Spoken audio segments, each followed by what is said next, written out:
All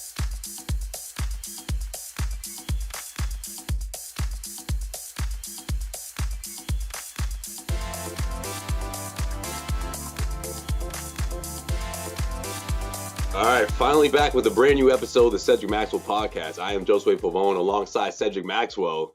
A brief hiatus. I mean, between me getting out of health and safety protocols and Max feeling under the weather last week, we were finally able to get together this week. What's up, Max? How are you feeling? No, I'm feeling great, man. I am happy, and all our subscribers who've been around and waited for us. We got some good segments for you.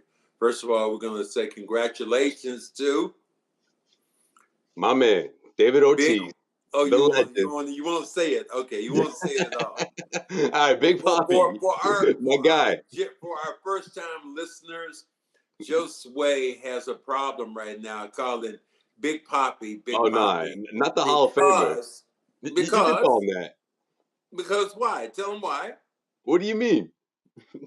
What do you mean? You told me this. Oh, you mean for the new listeners? That's right, for the new listeners. Yes. Yeah, I mean it translates to to Big Daddy, Okay. Big Poppy, it just wasn't calling. Look, in Latino culture, people call guys Poppy all the time, but that wasn't something that my dad did. So I call him David Ortiz. I always call him David Ortiz, but that's my guy. Look, when I went to Flames here in Boston, which is a Dominican spot, kind of cooking soul food and all that kind of stuff. The girl behind the counter called me. She said, "Well, what do you like, Poppy? What you like, Poppy?" What was that? The girl. I'm not her daddy. I'm not her daddy. But the girl called you that, right? I'm not her daddy, though. She don't know me like that. But it's slang. Much love. We'll say it like this: much love right now to our guy David Ortiz. Absolutely. First round, first ballot Hall of Famer. Much love to him. The city of Boston embraces him. His guys was standing right beside him, so it was no real surprise what was going on. It was really cool to see Pedro Martinez standing there and being one of the first ones to congratulate David Ortiz for going into the Hall of Fame. But it shot me back to, obviously, our line that you and I love to laugh about. But it got more serious when I started thinking about David Ortiz. Not that long ago, might have been battling for his life as he got shot in the back in his hometown of Dominican. So that was just a lot of strange things. And it made me think the same way when it came to Paul Pierce. Paul Pierce almost dying in a club here in Boston under some crazy kind of conditions. Yeah, right. You said it, man. And then you look at that video of him when he found out about it being official. Then the way they tell him, "Hey, welcome to Cooperstown."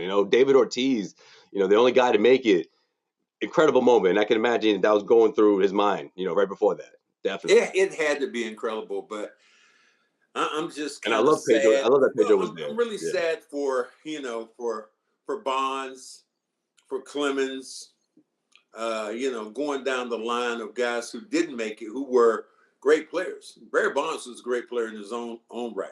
Steroid issues or whatever happened, he was. Curt Schilling, I have no idea why Curt Schilling just piss some people off that you would think about him not being a Hall of Famer? That's interesting. We never talked about Curt Schilling much, right? Because we always talked about, we've had in previous episodes, we talked about, Bond, and you've had a strong stance. You've always said that within this 10-year window, you would love to see him get in, and this is it. That window is closed. Obviously, Roger Clemens is in that same conversation because of PEDs and because of the history with drug use, but that's not the case with Curt Schilling. Curt Schilling, to what you just said, he pissed off the wrong people, the wrong groups, said a lot of offensive things, and it's carried over to the committee in the Hall of Fame, or at least the people who are voting. But let me ask you something, Max. So do you think this is something that should you mostly be mad at the voting process, or are you just mad overall at the baseball writers that still wouldn't let him in? That's really funny that you would say that. I happen to be, and I think I told you this before, doing an autograph show probably about 2 months ago in Chicago. Right. Matter of fact, on my birthday. And I'm going to Chicago out of Boston, and I see the gentleman get up. I said, man, he looks familiar. And then I look at him coming back. I said, damn, we're both in first class. I said, it's Pete Rose. And I get up, Wow. get ready to get off the plane, and I'm tall, trying to get my bags off. He's behind me saying, watch out, big fella, you might hit your head. And when I said that, I said, Mr. Rose, I said, nice meeting you. My name is Cedric Maxwell. He's like, cornbread. Oh man, you was a bad man. And it made me think like, damn, I know that dude probably had to bet on me sometimes. So it was just kind of fascinating that I would see him at that time. Also, I saw Jose Canseco was there, another guy who probably isn't going to get in, but was a tremendous baseball player. But it was an era that was full of a bunch of stuff that Right. you look at it, and is McGuire, is he going to go in? Are people going to be forgiving to him? Are they going to be forgiving to Sammy Sosa? Will he be a guy who's going to? And, that's when the Dominican, brotherman's right there. Well, I'm not Dominican, but I see what you're saying. He's Latino. He's Latino. I know you're not Dominican, but No, I know what you're you're saying. in what should I say? You're Latino. Latino. You would say Latino. Well, Yeah. Latino, Dominican, for me, not that far away. You are. No, a I brother get what of you're color. saying, though. I get what How you're about saying. this? You're a brother of color. How about? I'm just teasing you. Although you're a light-skinned brother, you're a brother of color. All right. I know. I just love how squirmy you get when I remind you how Latino I am. And you become Latino only when it comes to, I can't say David Ortiz, I can't say Big Pocket. That's when you really become Latino. No. When I'm Latino talking about my heritage comes out. Let me say it like you. When I'm talking about my love, your Latino heritage comes out then. When I have to say that. You see, this is the thing. You mixed me with the Dominican culture because of my love for those past Red Sox teams. That's what it is. Like you forget how great those moments were. But it's all right. I'll remind you. from time to time. I don't see those moments as being not great. I think they're great moments. But if you're gonna have David Ortiz in, I think that Bonds and David Ortiz, you can argue or not, but it was widely rumored that David Ortiz was involved also during that era in drugs. Okay. All right. He was on an anonymous list. Let's just get the specifics. Yes, he was. All I said, lawyer. All I said, lawyer, was the fact that he was mentioned. I didn't say he did it. Object, Your Honor. He was mentioned on that list. Object, Your Honor. Okay, I got you. I got you. The prosecution rests. All right, I'll say that. All right. You know what, Max? What I'm saying actually, it's worse. It's not a rumored. He was on a list. You're right. He was on an anonymous list. And but unlike those other guys, he didn't test positive. They didn't have positive results. Connected to David Ortiz, but he was on that list. You're right. But I'll be honest with you, Max. I'm happy for Ortiz. I think it was the right thing that happened. But I don't know. A part of me, I was excited to see the video and his reaction. I was happy for him, I should say. But I was like, was he really crossing his fingers like that? Like I always saw David Ortiz as to be the guy to say, look, I should get in. I'm confident I should get in. But I guess this past, or at least 24 hours before the moment, or 48 hours before the moment, he was nervous. He wasn't quite sure if he would get that 75% that he needed of the voters to get in. And of course, he got in just under 79%. Well, I think that you look at I think you look at baseball writers, who they are, and people. Isn't it Dan Shaughnessy that David Ortiz said he was? David Ortiz said, what an asshole. Yeah. I mean, and that's our guy Shaughnessy that we know that he didn't. I don't know if he got him for the first ballot or not, and so it's here in Boston. It's just it's really funny when you think about it's baseball players. You don't think about basketball players. You don't think about guys in hockey. You don't think about guys playing football, and that those same kind of drugs had to be in all those sports. Well, let me ask you this then: is it a popularity contest? I mean, not to say that those guys aren't popular, but let's go back to who you mentioned, Curt Schilling. I mean, he hasn't his name's not connected with this stuff, right? But he's tweeted a lot of controversial things. He leans clearly to the right. He's a right winger. Mm-hmm. He said controversial comments about transgender community, the transgender community, and about Latinos, people of color. He's tweeted several things in the past. I mean, how do you separate the talent from the guy? Or is that impossible? Unfortunately, you don't You don't, anymore. I think right? it is a popularity contest that a lot of people are getting into. You know, Kurt Schillings was a great player, and I don't think anybody who's been here in Boston, anybody who was followed the Phillies or whatever, you think of Schilling and you think of the bloody sock, Oh, and, 04 doesn't and happen you without think Kurt. about one of the Yeah. greatest performances that you saw in World Series history and what he was able to do. So I'm a little put back. I don't know if Bonds will people ever forgive and forget, or because it was an era that essentially everybody was in, and I think that there wasn't enough apology. I think there was. I'm trying to think right now off the top of my head. The It was the Yankee pitcher who said, was it Andy Pettis or who Andy was it? Pettit, Was yeah. some man Andy Pettis or That somebody was his said, number yeah, two. That was number two ace. Yeah, Andy yeah, Pettit. yeah, I did it. Yeah, I did it. I'm sorry. Yeah. And he went down the line. I Mhm. mean, you think of this. One of the greatest baseball players we've had in the last 30 years is probably A-Rod. Why do people hate A-Rod the way they do? Yeah. And A-Rod was involved in that same kind of scandal. Will he ever be in, Cooperstown? Will he ever find his way there? Yeah. I mean, over the years, I think he's gotten a little bit more popular. The general, I guess, public has kind of forgotten some of the things because I see people cheer for him, and he's on Major League Baseball all the time, giving his opinion. So it's just kind of a strange thing right now for baseball, what it's going through. I just feel like they had to send that message, right? Especially because of some of these guys, or a handful of these guys, they lied on oath. They were on oath and they lied, and I guess this is sort of the penalty. Your name is forever tarnished. Who doesn't? Can I ask you this? I'm looking at you now. Who doesn't lie? I agree, Max. I agree. I Hey, rest my case. I'm not here saying that that's what did him in. I think at the end of the day they could have went in front of everyone and admitted everything, and they still wouldn't get in. I I'm think trying MLB had now. to send a I message. won't think of this player. But he was the one that went to Congress and said, I never used steroids in my life. Da. He went down the line. I'm forgetting who he Canseco. was.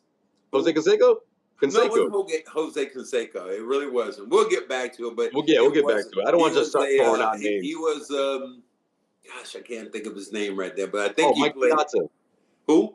Mike Piazza? No, when I know who Piazza. you're talking about, but I can't remember the guy's Yeah, name. Yeah. he was Hispanic. We'll say that. Yeah, And that I really can't. narrows it down, Max. That really I narrows know. I it know. Somebody going, duh, a Hispanic guy in baseball. down. No. But we'll get his name in a We'll minute. circle back. But all right, Yeah. let's keep it let's keep it in tune with Boston legends, because Tom Brady, of course, was in the news this week, but not for Mhm. the right reasons, right? I mean, what an epic comeback though, Max. Man, people can say what they want about the ending, but Tom Brady, seeing him do that again, especially as Pats fans Mhm. and as people in New England, it was incredible. Of course, it came to an end though. Did no overtime. The Rams came running back, scored a field goal, and that's the end of the season. But my question to you, Max, is this the end of Tom Brady? Do you think he goes out like this realistically? You know what? I think he does, and I think it has a lot to do with his family because his wife, Giselle Bunyan, she talked about him having concussions, and he's had many concussions. So if he is that family man that she wants him to be, I think that she's already afraid of what some of the things that have happened. And as you get older, I think it's a little bit more dangerous when you think about some of the hits that he might have. Football has really changed in the fact that they don't hit the quarterback anymore. But still, in the line of fire, I just see that he might would just say, "Hey, I'll step down," and if he steps down, Gronk's not coming back. Oh, no chance. Yeah, no chance. I think Gronk literally just waiting for what Tom's gonna do, and then he'll start training back up again. But I yeah, tell you, that's both of them look really slow in that game. I'm surprised, A but couple times Tom sidestepped, but it wasn't a yeah. sidestep. It was more like a moonwalk, and he tried to lift his feet up. I'm like, damn, is he wearing cement shoes? I mean, what was the deal? But I understand as an older ex-player, it's like me sometimes walking up the steps. I don't know how many times I did not lift my foot and trip, kind of going up or down the steps now. So Just I missed the step. really admire what he's doing considering his age now and still being able to play football. So that would mean he's okay with his legacy ending like that, right? I mean, I'm not talking about the loss. I'm talking about the drive. The drive, like that's not a Wait a terrible way minute, to end your what's his? career. But just wait, what is his legacy right now? The And guard, you and the I talked greatest about quarterback of all you. Wait a time. minute. You and I went on. We talked to Lawrence Taylor, and if you didn't see us with our little thing with Lawrence Taylor, what did Lawrence Taylor call him? Said he was the GOAT. He said he was the offensive GOAT. Lawrence Taylor said, I'm the defensive GOAT. Well, But exactly, Lawrence Max. He's Taylor, like, one of hey, the the greatest of defense all messed this time, up. said he was the GOAT. He could say the defense messed this up. You know, my career ended on a high note. I made a comeback. I completed the comeback. Yeah, I didn't win the game, but I completed the comeback, right? Well, you look at his stats for the year. He had a great year. Not compared to And last year, throwing but yeah, and all the that's things true. he did, he had a great year. Yeah. But would you rather leave, and I've always heard this from different people, would you rather leave them wanting a little bit more or falling flat on your face? I think I would right want. now, if we saw him leave today, he is still on that pedestal. If he plays one more year and he goes out the way they were getting blasted, I don't think it changes his legacy, but he's not going off on the same mountain. Does he want to go ahead and win another Super Bowl? I'm sure he does. But people in hell want ice water. It don't mean they're going to get it. So if he lost badly and the game was over and it ended that way, you think that means he would come back just to eliminate that I ending? think that would have put a little bit more fire in my belly. We think how far they were down? They were down 20, what was it? 27-3. 27-3. And just say if the Rams had not fumbled a couple of times or did some dumb stuff, that game should have been 40-10 or something. And now you go out looking like, come on. I don't know, man. I say Brady gets that. He's gonna have that itch in a couple of months. Not right now, or not right away, but a couple of months. Get out of that, big fella. Let it. And for all these athletes, there's a point when you just have to let it go. He said 45 though, Max. He said 45. He didn't reach 45 You think yet. when Michael Jordan came back, yeah, he had a good year, but dude, you gotta let it go. LeBron James, who's having an unbelievable year scoring the basketball, and most people right now are trying to say, well, he's a GOAT because he's playing so well right now. Is that the case? That's interesting. Yeah, but we know that he's not on a year by year basis yet, right? I mean, LeBron's not in that space yet. But I get what you're saying. That's fair. Fair point. Just wait, how old is he now? Why wouldn't he be on a year-to-year basis? He's like 38, and he hasn't shown any signs of slowing He's down. 38 years old. So you think after this season, he's gonna look? There's no player that's ever put that much mileage on his body at that age in the NBA. Now, let me just talk. Like some people say, you don't know what you're talking about in football. Well, I know what I'm talking about in basketball. So he can't be the Brady of the NBA. He can't be. He can't stretch this thing out to 43. He keeps saying he wants to play till his son, comes in. I mean, it's a possibility, but it's still that I'm looking for guys to, just you have to bow out gracefully. And there's a time when athletes, and I still think LeBron is, still one of the tops in the game, but they're coming for him, brother. Them dudes is coming right now. Oh, I thought you were talking about Father Time. Yeah, well, Father Time is already there. Father Time is like knocking on the damn door. LeBron just refuses to open it. That's all. You always say that. Father Time's undefeated, Joe Sway. Undefeated. Time. Joe Sway, let me tell you something. Father Time's undefeated. Speaking of that, that is straight. That's straight advice, young man. before we transition, what's a stat line for a 40-year-old LeBron? Maybe we'll revisit this in a couple of years. Stat line, as in what, averaging at points, assists, well, rebounds. he's averaging right now. I think LeBron is going to average probably in the mid-20s. At 40? Yeah, he'll average in the mid-20s. High mid to someplace around about 26, 27 points a game. He'll shoot probably 57% from the And field. You want him to retire off that? Probably shoot about over 35% or the league average from the 3-point line. So yeah, I get where you're going, but just I don't care who you are. It's gonna be a time, brother, where you had enough. You had enough. You had enough. All right, let's wrap up with the local story. All right, how about these two kids? I'll say kids because they're over a decade younger than LeBron James. One of them is Jason Tatum. The other one is Jaylen Brown. But man, they put one hell of a performance together. Combining for 66 points, the Boston Celtics gave the Sacramento Kings a beating. Man, 128-75. What was it? 36 from Tatum. You had 30 from Jaylen, and of course Tatum's coming off the 51 piece that he had, at the nation's capital, which I was able to see up close and personal. It's been one hell of a run, I guess. But of course, 2 games is not quite enough, right, Max? We've seen this team long enough. But how do you feel about them right now? Just wait. Are you going to talk about the 0 for 27 from the 3-point line? Are you going to get to that? 0 for 20, Max. That was weeks ago, man. It still was like, that is just glaring to think about that But you see the law of averages, though? From a great shooter. You see how the law of averages works, though? And, here's another one. Steph Curry hasn't been shooting it well here lately. And that's kind of crazy when you think about the greatest shooter of all time, not knocking down shots. Now, they can't say they can't get it going, but and then you look at also what's going on in Brooklyn.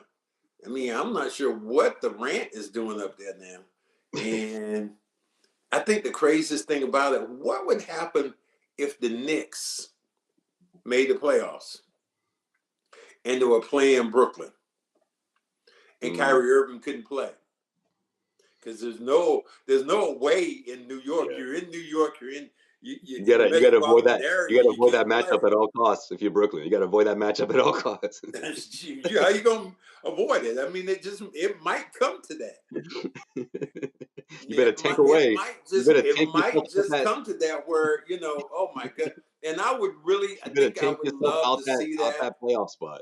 Take away. You know what? God is a funny guy. God might do something like that. God might put Kyrie Irving in a position where they're playing against New York and there is no away game. that would be I never thought about that. It's just funny. That'd be worth the price of admission. It could happen. That could happen. After New York has to do their part, though. After wiping your feet on the leprechaun, I'm hoping that does happen. No, I haven't forgotten it yet. I'm sorry. It'll come. That's it coming around, right, Max? What goes around comes around. I'm gonna tell you that, as they say in the Latino community, what goes around comes around. Now you're gonna be throwing things in like that. The Latino thing. Because I always think of, because it always puts me in the mood when I watch Scarface that time. That was that was God. It was, Al Pacino did, and it was just so. If you look at it now, it's funny. At that time, it was pretty serious. I can't imagine when it came out. Yeah, it must have been. Oh my God, when it came out, it was unbelievable. But now you look back on it so many years ago, and it's like, really, was he talking like that? Is he mimicking? Say hello to my little friend. It's like, wait, didn't they? Who was another actor they had in mind that turned it down? I don't know that one. It wasn't De Niro, but it was somebody else. I want to say. Oh man, we gotta look that up too. Yeah. All right. Well, Max. I mean, you got the back-to-back, wins. They blowing out teams now. You got Tatum and Brown. passing Whoa, Deuce back and forth, whoa. Wait smiling, a minute. and Just wait. Let hugging. me ask you this. What does Weren't this you mean? supposed to? Weren't you supposed to blow out Sacramento? Hold on, but you didn't let me finish. You see, you didn't even hear my question though. I'm talking about seeing Tatum and Brown hugging with Deuce and all this.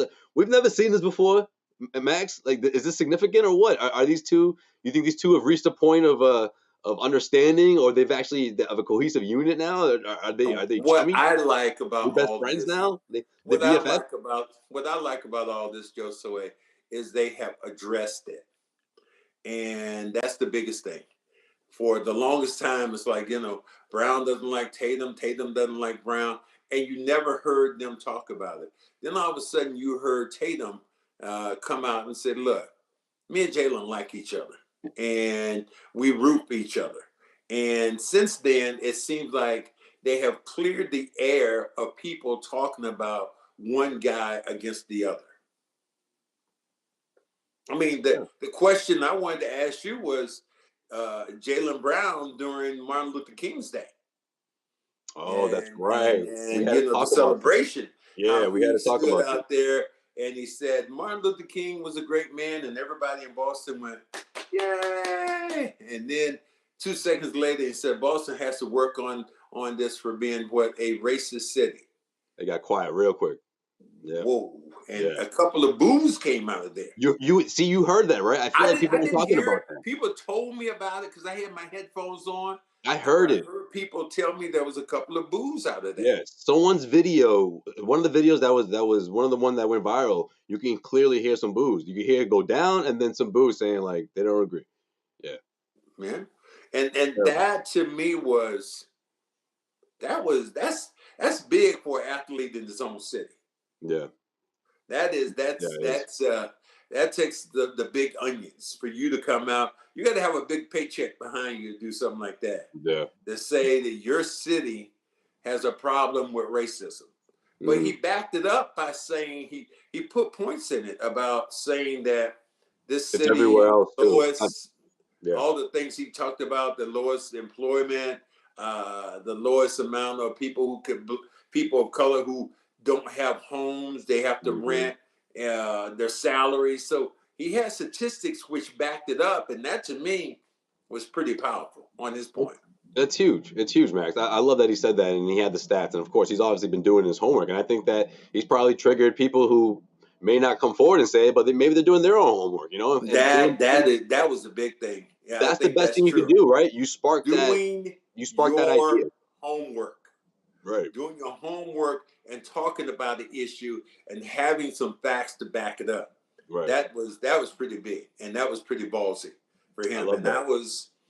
I was surprised, but I was also proud Yeah. of the fact that he had those stats and was able to rattle that stuff off in a way that people couldn't deny it. Yeah. You couldn't go away from it. But I've That's always true. said this, and I'll say this again: Boston does not have a monopoly on racism. And racism is alive and well all over, Yeah. but Boston isn't the prominent place that has it more than any other city here in America. That's what I say Yeah. towards him or anybody else who want to listen. I thought Jalen crushed it. I really did. I just the only one thing I had, the only one request I had, and we've talked about this on this podcast plenty of time, is I want people to remember, or at least the younger kids to know how significant this Celtics franchise was in terms of changing things from the NBA standpoint, in terms of breaking the color barrier.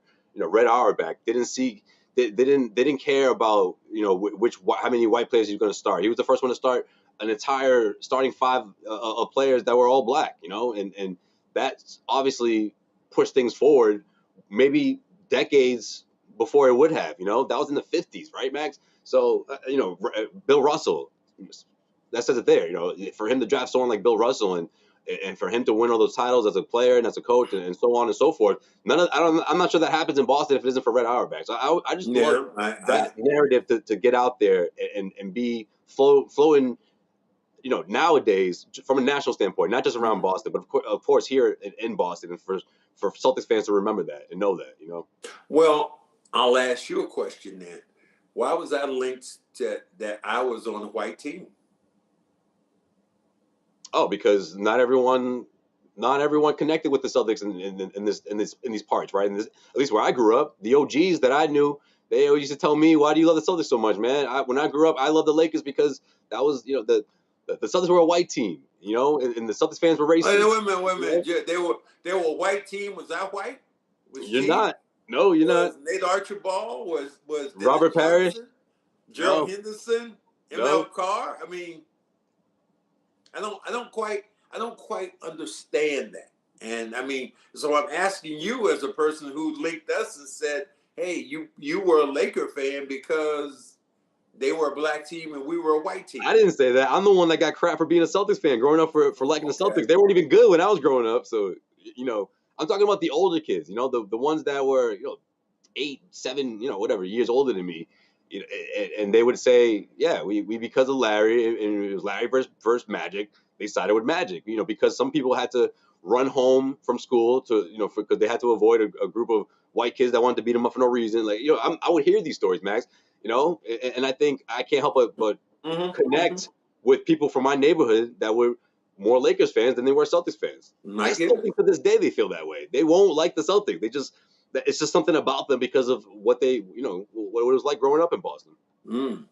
Yeah. And that, but even you think about it now, when Paul Pierce was there, and Kevin Garnett, and Ray Allen, and Rondo, and Perk, was it still viewed as a white team? No. No? Seriously? Yeah. Okay, well, a lot of people still would say stuff about the Celtics. The conversation changed to the city, because that conversation that was always there. That talk was always there. So Boston's the only time Boston's a racist city. It was viewed that way was when I was on the team with Larry Bird and Kevin McHale, or maybe Dave Cowens and John Havlicek. Max, I think it had less to do with you. It was just because of how big the Magic versus Larry feud was. So people in Boston that were, the majority of black people in Boston sided with Magic, Well, I heard a lot of people who were, even when Magic did the Larry Bird or the Celtic video, a lot of Magic came out and said, "Hey, there's a lot of people working in those hotels, people of color. So I hope you beat them damn white boys today." I like that. So I don't know where that came from or what it was about, but truly that was one of the things that happened. Yeah. I mean, hey, listen, Max. I mean, the people I'm talking about, they were kids when they were, had those feelings or those emotions. But I mean, that's just the way it was around here. But again, that's why I want that narrative to get out there. I would love for that to be reminded for, NBA fans and Celtics fans, of course, alike, to remember how historic, how change, the way Red Auerbach changed everything. He did. He changed the dynamics of the game. I mean, by getting Chuck Cooper was the first black player in the NBA. And then after Chuck Cooper, you think about he went out and traded for a good white player to get Bill Russell, who changed the whole way the game was played and won more championships than anybody else. And then to start 5 black men during that particular time, it was unheard of. Right. They always said the Celtics back during the 60s and the time when they were winning championships, they couldn't fill the Boston Garden. The Bruins could, but the Celtics couldn't. Yeah. Because people did not like the color barrier, which had been broken here in Boston. But then what happens though, Max? I think you said it before. I think it's one of your quotes. Winning solves everything, right? And all of a sudden, everyone's like, "Hey, man, this team's winning. Let's go check them out." But even when they won championships, it was still hard for them to sell out. That's just the fact that when the Celtics were winning championships and the Bruins weren't winning championships, the Celtics could not sell out the Boston Garden. Yeah. And the Bruins could. So what was that about? What do you think? That's why I asked you. You're not going to dodge this one, okay? That's why I asked you. Ticket prices? Prices? What the hell are you talking about? Ticket prices? Just say, what are we doing? We playing dodgeball here? Are you? Is that what you're doing now? Is that called dodgeball? Wait, well, what era are we talking about? Are you talking about the 80s, Max? Like, I find that hard to No, I'm believe. talking about during the '60s.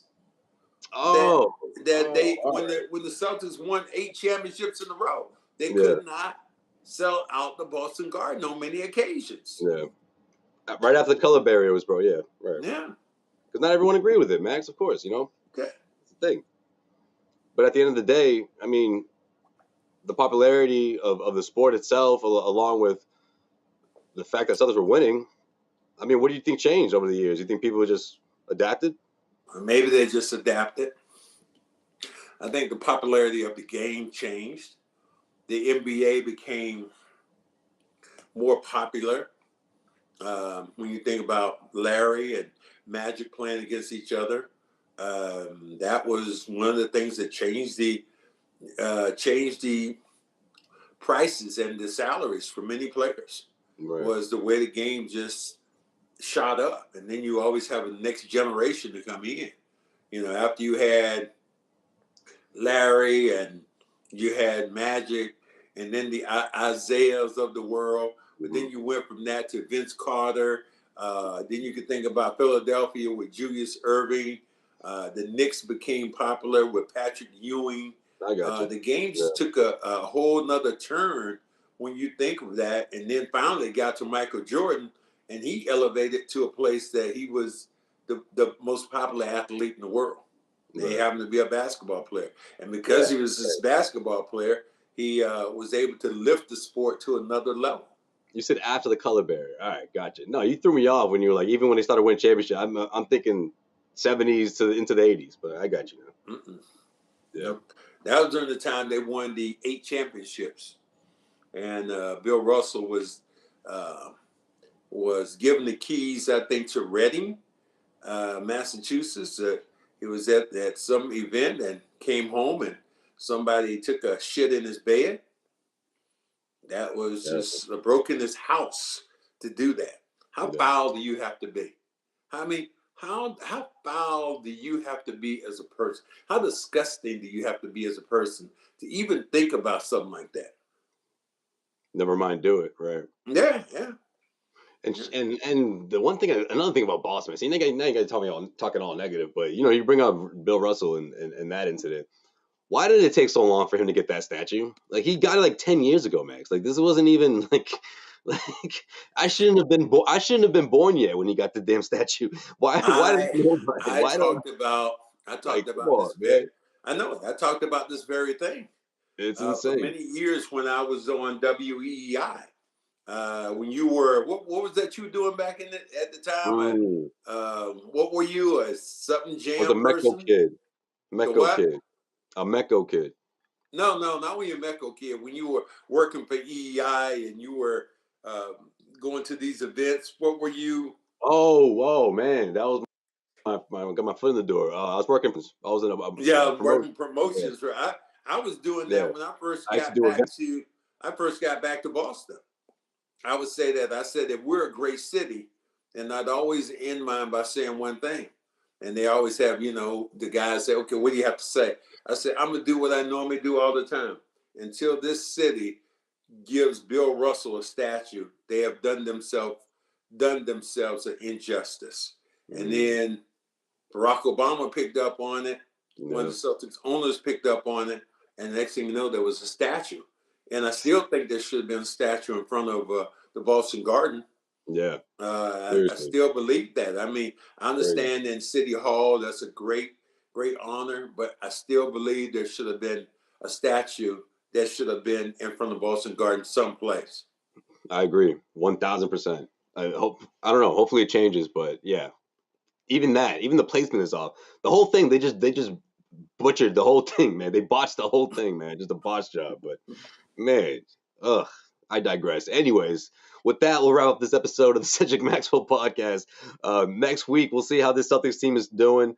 Of course, it'll be technically our trade season's already begun, but of course, I'm sure we'll hear some wild rumors between now and then. So we'll break that all down. We'll keep it mostly Celtics, and of course, we'll have to get into our music battle, Max. Don't think I forgot about that. I haven't forgot about it at all because I got some great country western tunes that I want you to hear. What are you doing your nose? Like, you know what? That is why I Good. want to get you. I want you You to. talk shit. You talk shit about my Red Hot Chili Peppers. Huh? All right, all right. Good. Yeah. Let me do my nose like that. What? Red Hot Chili Yo, Peppers. the reaction to the songs I'm gonna play, man, is gonna make it so worth it, man. You're gonna be. Well, the reaction that you're gonna have to Chris Stapleton is gonna be Oh, so like, yeah, you're gonna be like, geez. damn.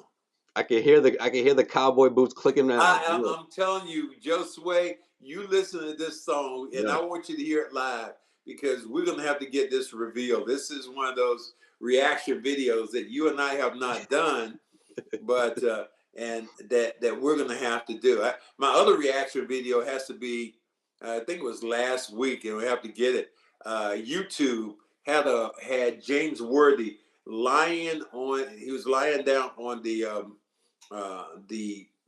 not on the bench, but it was a little Score table. stanchion he was standing on Picture. because he was just so disgusted the way the Lakers were playing, and so I was. That was another reaction video that you and I have to see. But there have been some incredible things in the association. I mean, that John Morant. We're gonna do some John Morant block. Yeah, we gotta talk about Ja, man. We gotta talk about I've We'll never do seen anything like that before. we'll recap the first half of the season for sure, because before you know it, it'll be All-Star break. So we got a lot of fun stuff for you guys, man. We appreciate you guys staying patient with us. You know, I think this is our first episode of the new year, but we appreciate you guys. Obviously, there's been a lot going on. Max and I will actually be in Atlanta as well for the Celtics road trip. Wait a minute, before we finish, we definitely want you to mash that subscribe button and like button and all that. But I have to ask you a question before it happens. And I'm going to ask you, will Brad Stevens make a major move before the season, before the trade deadline? No. Major move? No. Don't think so. Don't think so. All right. Well, see, this is what I like, because now you are on camera saying this. If he makes a major move, I'm going to be like, engineer, run that back, all right? Run that piece back. Yo, watch Smart get traded tomorrow. Watch. Well, okay, run that piece back. That'll be good. So, guys, we do appreciate you. Thank you for being with us on this podcast. This journey has been unbelievable. We got some great guests coming up here in this this year. It's going to be pretty fascinating, some of the people we're going to talk to. So, guys, stay with us. We love you. And as you and Josue and I always say, keep it on the what? 100. Keep on the 100. I thought you were going to do it. No, I got to get you was saying, like, we get, like, Tom Brady said, let's go. Ours is going to be, keep it on the 100. We'll see y'all next week. All right.